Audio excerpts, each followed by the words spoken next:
The Touhou project is full of well-thought-out characters, mostly taking inspiration from Japanese and Chinese mythology. But what about a character whose inspiration takes a notable twist by mixing the classic East Asian basis with the modern concept of nuclear chemistry? I'm the Kitsune Hawk, and today we're going to take a closer look at a nuclear hell-raven by the name of Utsuho Reiuji. So get out your pencils, trivia enthusiasts, cause this is character development.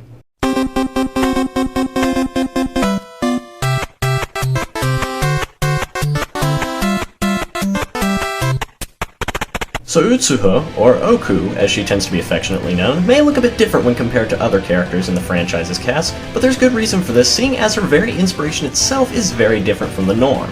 Now I don't mean completely different, as there are two halves to her design.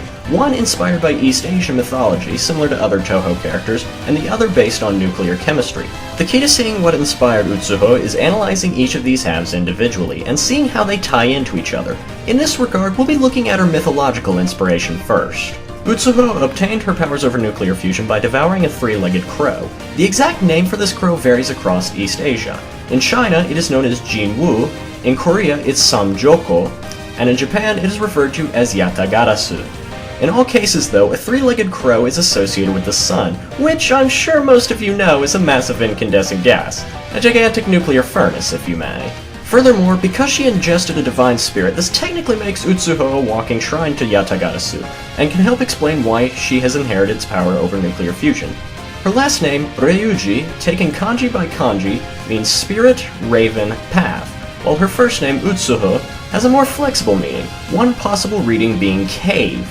When read like this, it comes out as a clear reference to her being a medium for the spirit of Yatagarasu. As for the references to nuclear chemistry, this requires looking at Utsuho's design, specifically those asymmetrical legs of hers. Like, what is this? This little light orbiting around her left leg.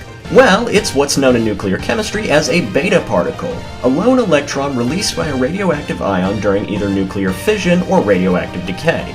As for her right leg, you'll notice that it's encased in concrete, a reference to something much darker. The concrete sarcophagus that sealed the Chernobyl reactor. And speaking of Chernobyl, the references to the April 1986 meltdown don't stop with the concrete brace on Utsuho's leg.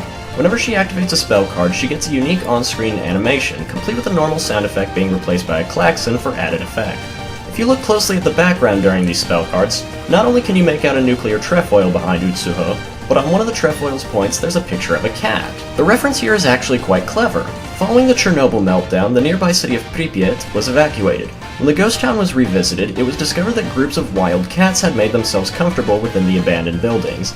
And speaking of Chernobyl and animals, this goes back to Utsuho's link with Yatagarasu, as the aftermath of the meltdown saw repeated appearances of a humanoid creature with large black wings and glowing red eyes. As I began this video saying, Utsuho's design stands out amongst the Touhou franchise's cast, being able to tie together mythology spanning at least 3 countries with urban cryptozoology, the basic concepts of nuclear reactions, and the nuclear meltdown that occurred at Chernobyl in 1986. The diversity of these sources of inspiration may initially seem to contrast one another, but upon a closer examination tie together better than one can expect, and create by far one of the most interesting characters in the Touhou franchise.